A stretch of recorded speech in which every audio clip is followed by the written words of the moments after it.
I really do. This guy single-handedly ruined the word mother. Oh yeah, I'm sure Whitney Houston would be totally fine with this.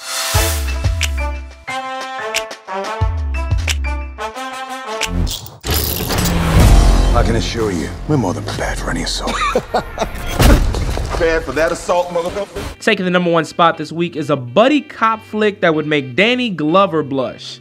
The Hitman's Bodyguard brought in an estimated $21.6 million in its debut weekend, overcoming less than solid reviews on its way to a more than solid opening. As the summer movie season comes to a close, weekend box office revenue has been down 30%. Fortunately though, The Hitman's Bodyguard only cost about $29 million to produce, which makes this debut even better for the folks at Lionsgate. Now, that doesn't change the critical reception. Ugh, it's so off tonally. It's never as funny as it could be. It is the textbook definition of whatever. But much like with the Emoji Movie from last month, not everybody is checking with professional movie watchers before they decide if they're heading to the theater. So, despite a score on the low end of the Tomatometer, The Hitman's Bodyguard scored high marks where it counts: the ticket counter. Falling to #2 this week is Annabelle Creation, bringing in an estimated $15.5 million in its sophomore weekend. And at #3, You thought I was gonna use a stick of dynamite? Yeah, I kinda did. Yeah, me too. We are dealing with science here.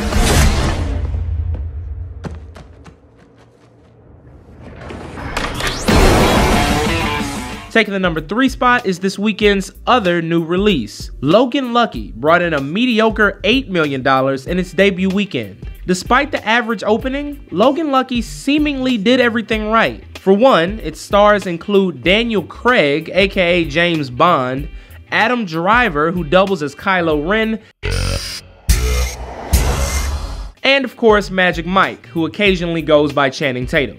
Along with the all-star cast, this heist film was directed by the same Oscar winner who was in the director's chair for all of the Ocean's movies. I'm not the only person in the world looking for Ocean's 11. And to top it all off, it has a 93% on the Tomatometer. So, what happened?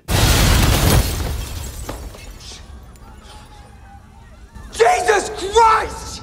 Really? What happened to the seatbelt rule? Well, I guess it's just hard to beat Samuel L. Jackson and Ryan Reynolds screaming at each other. As for next week, no wide releases, but Leap will be in select theaters. So take your little Misty Copeland to the multiplex. You have something she can only dream of. Passion.